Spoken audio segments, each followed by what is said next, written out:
This is David Russell. I am the Chief Technology Officer at LPA Software Solutions. Today I'm going to be giving you an introduction to Watson Assistant. That's IBM's AI-powered virtual assistant, also referred to as a conversational computing platform. We hear a lot about AI today in the marketplace. We hear being talked about across a number of different areas of business, and AI is everywhere. The question is, what is it, and how does it help us with a conversational assistant or a virtual assistant with Watson Assistant? So AI is really about teaching the computer to react and interact with the world more the way a human would, whether that's doing visual recognition of scenes or speech recognition or making decisions. We're really combining several of those things with Watson Assistant. The really thing about AI today is that it's increased in use in business due to the vast amounts of data that businesses have available to them today, and the computing power available as well. Whether it's cloud or on-premise, the computing power today makes it easier and easier to use AI, from standard chipsets that might be in your phone that are doing AI processing to general-purpose AI systems in the cloud. When we think about conversational assistants and a virtual assistant, you're quite often looking at something that's going to be customer-facing or dealing with a customer service environment. You can use it in any area of your business, but particularly for customer service, Watson Assistant is useful in the sense that customers are looking for immediate responses to their questions.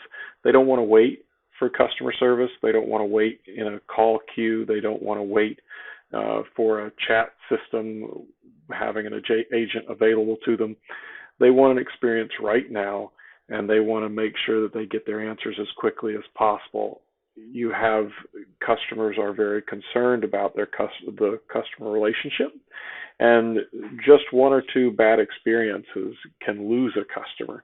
So it's really important that you maintain that, and that we find ways to interact with people so that they feel like they have the human touch, but still be able to do it efficiently so that you can scale and be able to answer questions for many different users without necessarily having to have hundreds or thousands of customer service agents to deal with those questions at a large scale.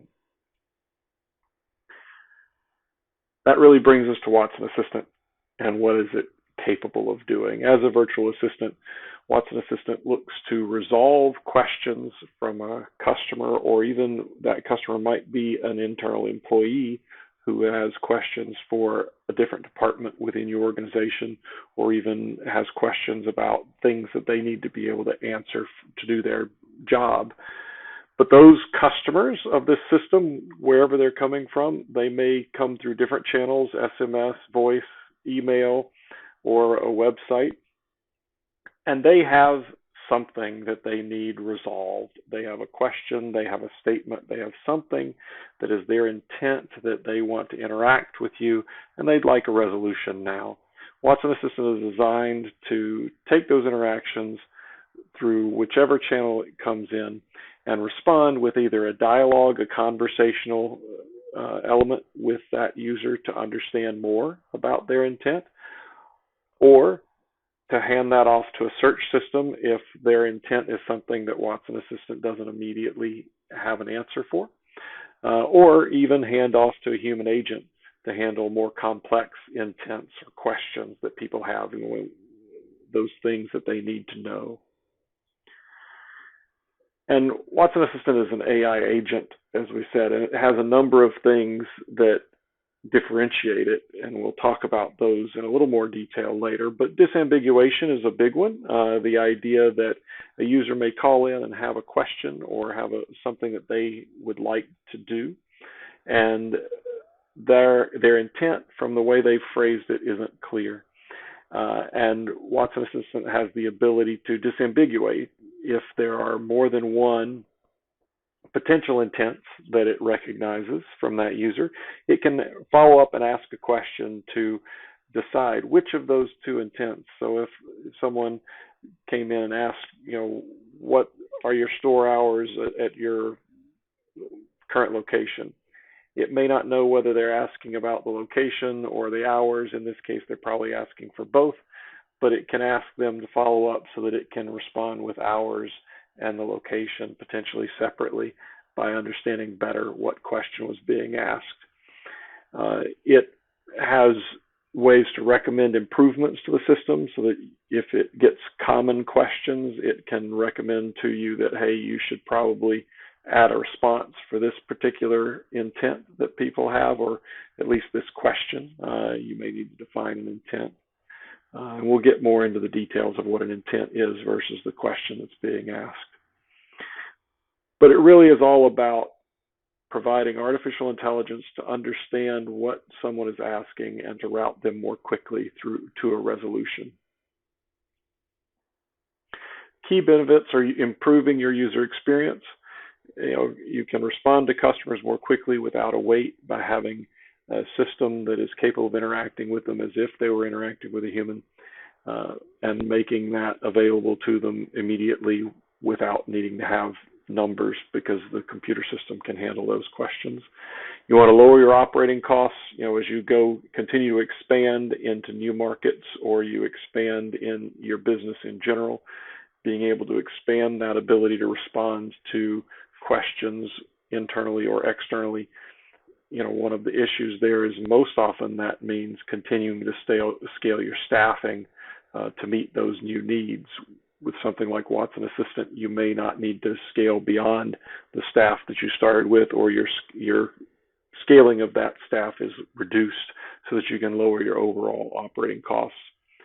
You can also generate new revenue. If you're using a conversational assistant with users that are purchasing things from your company, you can start to look at ways to do the next best action or making cross-sell and upsell offerings automatically through a combination of existing or new predictive analytics models that can predict what that user might want based on the types of questions that they're asking, and you can have Watson Assistant track that and provide those to that user so that you can have those interactions, again, without necessarily having a human on the line who's either keying into a system and being given potential offers or responses that they should know about. Or, in the case of a smaller organization that normally thinks about these cross-sell and upsell opportunities that the human has to go through, you can have that automated through a system like this.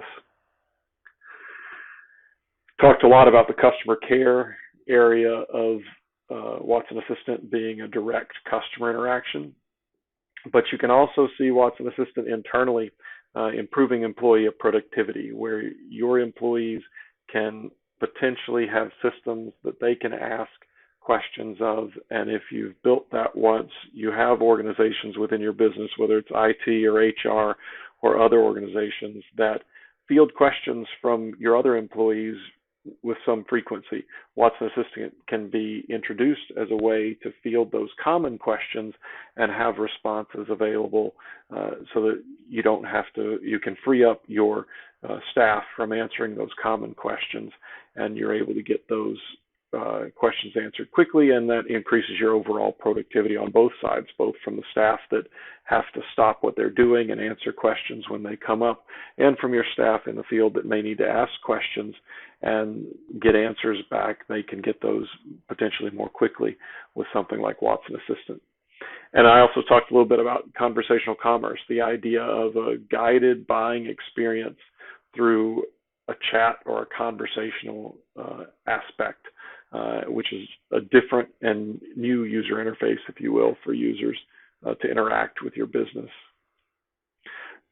Today, when we think about interacting with the phone systems and interacting with systems that attempt to recognize our intents, we think about an IVR experience, the integrated voice response system. And we really want to enhance that experience and go from these handcrafted rules where you have the decision tree, where you ask different questions and have the user respond to those questions, and you're working down the tree until you can identify, well, this is what the user really wanted to do, and this was their intent in this response. We want to go from these handcrafted rules to understand their intents to systems that connect to the infrastructure and use machine learning to understand the customer's intents quickly. In this case, they might ask, I lost my credit card, or they might say my card got stolen, or that someone took my card. In all those cases, no matter how they phrase it, they want to replace their card. And that's your normal process to handle that situation. You want to get from the customer to what their intent is to an appropriate action as quickly as possible. And that improves the customer experience greatly instead of needing to go through 6 or 7 layers of a phone tree potentially to get to that response. Now, we're talking about Watson Assistant and any virtual assistant that you might be building. There's some things you have to consider as you're building it. The first is, who's the audience? Who's going to be interacting with that assistant? What are the types of questions they're going to ask? How do they interact with it? What channels do they come through? Would chat be enough? Do you need text messaging? Do you need voice recognition so that you can use a voice system? All of those are important questions about the audience and who they are and how they interact with you. The second is the tone and personality. You're going to end up writing some of these responses that Watson Assistant is going to give to common questions. The AI component of Watson Assistant focuses on understanding the intent of the user and being able to map the question that they asked to an intent that you can then decide how to handle. And you may handle it by simply having verbalized responses or textual responses from Watson Assistant that describe what the appropriate response to that intent is. Or you may be doing something where you have some back-end process where, based on the intent, you're going to go to a back-end system, look up information about the user, and respond to them potentially about the status of their order. Regardless, you need to think about the tone and personality. How is the assistant going to reflect and enhance your brand in the way it interacts with the users? Should that assistant respond with formal language or more casual language? Should it be funny? Should it be very serious? And that tone and personality of the writing that you do for the responses that the assistant makes are an important decision that you have to make. You need to collect expected user intents. You need to capture examples of the interactions with the real audience, asking questions that they would expect the assistant to be able to respond to. That gives you both a great training set for training your assistant to understand questions and intents. It lets you recognize the frequency that different questions are asked. You want to deal with those questions that are asked really frequently and maybe put off implementation of questions that aren't asked that frequently, or you may find a different technology to go out after answering those long tail questions on your histogram of frequency of questions being asked. Those questions that are infrequently asked are not as immediate in your response. But it also gives you real-world examples of how people phrase those questions, which is important for training your machine learning algorithm and your AI algorithm that's going to be understanding users' intents. And the last thing you decide is, how do you deal with unexpected user intents, things that either you didn't get in your initial set of intents that you defined, or just how do you deal with things that you don't understand, because you can integrate different applications to search for answers to those questions through some corpus of documentation that you have, such as Watson Discovery. You may want to forward those to a live agent and have Watson Assistant simply say, I don't have an answer for you. Let me forward you to someone that can answer the question. Or maybe you want to respond in a different way. Maybe you don't want to forward the agent, that you want to have the user attempt to rephrase the question. So perhaps you simply have the assistant respond with that, a simpler answer of, could you try rephrasing that? I don't understand your question. But those are all things that you need to think about and consider ahead of time. Once you've done that and you've started to think about, what are the questions that people are going to ask and how do I want to respond to those, then you can get into the tooling of Watson Assistant And your first step in the tooling is to, sort of on the left side here, start defining your intents. You define your intents by creating a placeholder that says, well, this is the intent, and some description that you can use to help you understand and remember what those different intents are supposed to reflect. And then defining all of the examples that come from your users about how they would express that intent. So for example, we have here, customer care appointments, and you might have someone say, are you available on Tuesday? Can I book an in-person session? Can I book for tonight? Can I make an appointment? Can you make an appointment for me?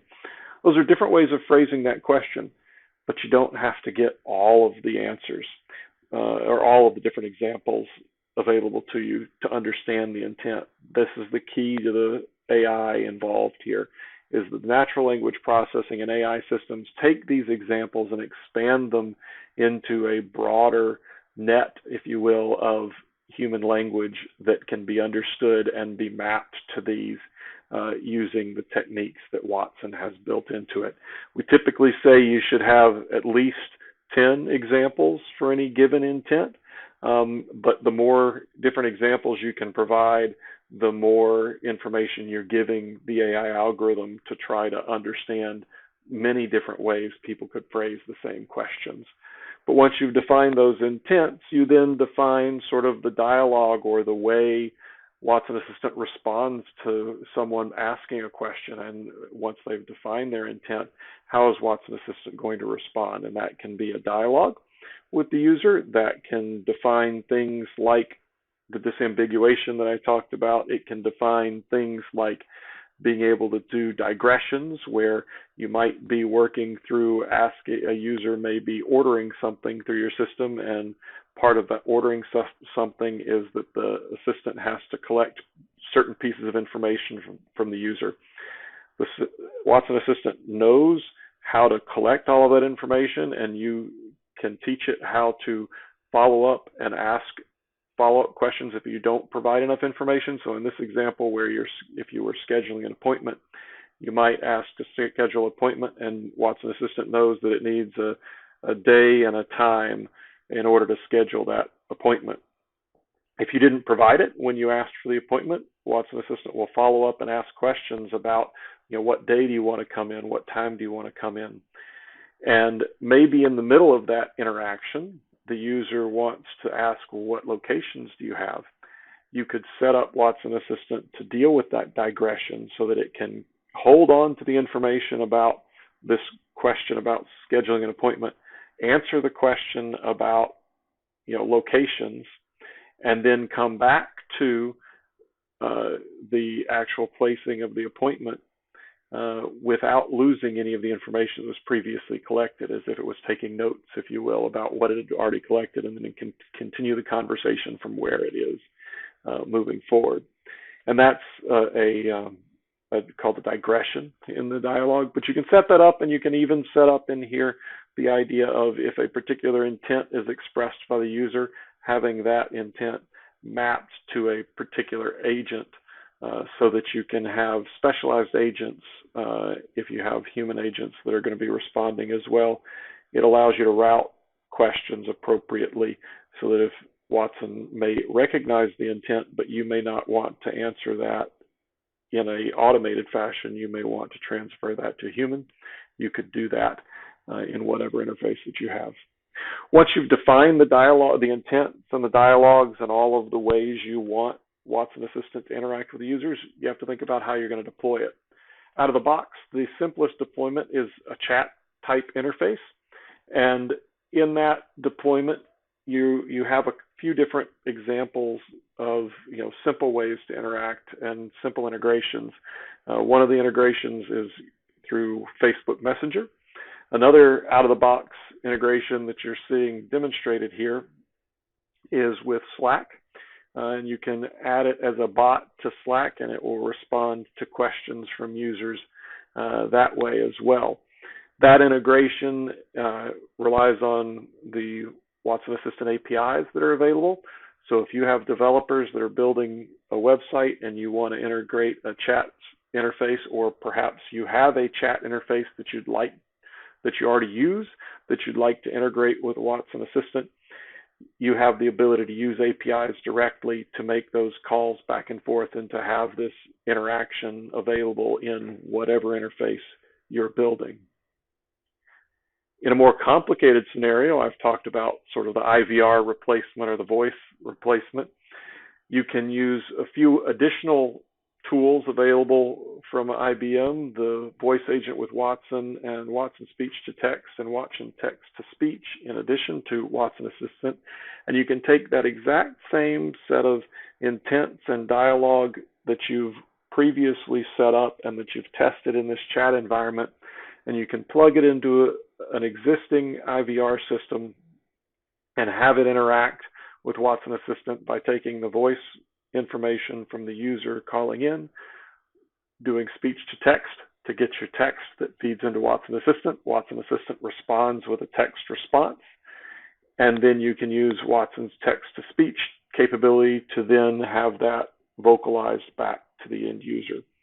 And that interaction allows for that's an example of, you can use this Watson Assistant to define a single mapping of intents or questions to intents and then responses to those intents, and use it in different channels, whether it be voice or chat, and any conversational interaction that you can imagine, including text messaging. So why Watson Assistant?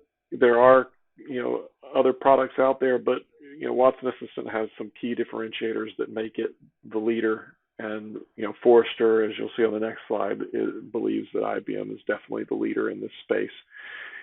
It's a scalable product. You can start with a small implementation using the available tools and scale that up from a single user and dealing with just a few conversations to being able to support millions of conversations with the same application interface.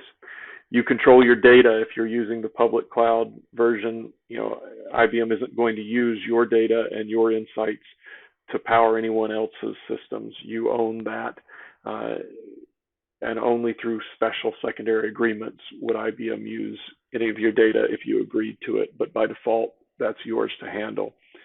It's simplified tooling. The tooling itself makes it easy for a business user to be defining the assistant, to define those intents, and to define that dialogue, but then have your developers be able to access the APIs to integrate it with your application. And the person that's using this tool doesn't have to be an expert in machine learning to get the benefits of AI and machine learning capabilities that are integrated into the tool. I've already talked about digressions, disambiguation, and the ability to add search capabilities through Watson Discovery, a separate tool to Watson Assistant. And then the last differentiator is that you have a choice on where this is running. Watson Assistant natively is a cloud application that is shared on the IBM cloud, but you also have the ability with the Watson Anywhere capabilities to run it on-premise, behind your firewall, or in a different cloud if you want to deploy Watson to any public cloud out there. There are ways to do that. So you have lots of control and capabilities there. And Forrester has defined a new wave conversational computing platform area within their Forrester Wave information, and IBM is the clear leader across the board with Watson Assistant, that they have certainly lead the pack and have been working on this for decades. And you've seen Watson in a number of different varieties and number of different places over time that prove that IBM is really thinking ahead when it comes to this type of platform, and you really has the leadership that you need in your business if you're looking for this type of conversational virtual assistant. So it's a great platform, perfect for many different use cases. How do you really get started, and how can LPA help you to get started with Watson Assistant? We'd love for you to give us a call. We'd love to show you a live demo, be able to demonstrate some of the tooling that I gave you screenshots of and demonstrate some of the capabilities of Watson Assistant. We can come in and assist you with a visioning workshop where we talk about AI in general. We can focus on Watson Assistant, or we can talk about the breadth of capabilities that are available to you to implement AI in your business. And we can talk about your journey to AI through this visioning workshop. You can also contact us for pricing information for Watson Assistant or any of the other IBM data science and AI solutions. We'd love to hear for you. You can see our contact there for email, marketing@lpa.com. And we hope that this has been a useful introduction to Watson Assistant, and we hope to hear from you soon. Thank you very much.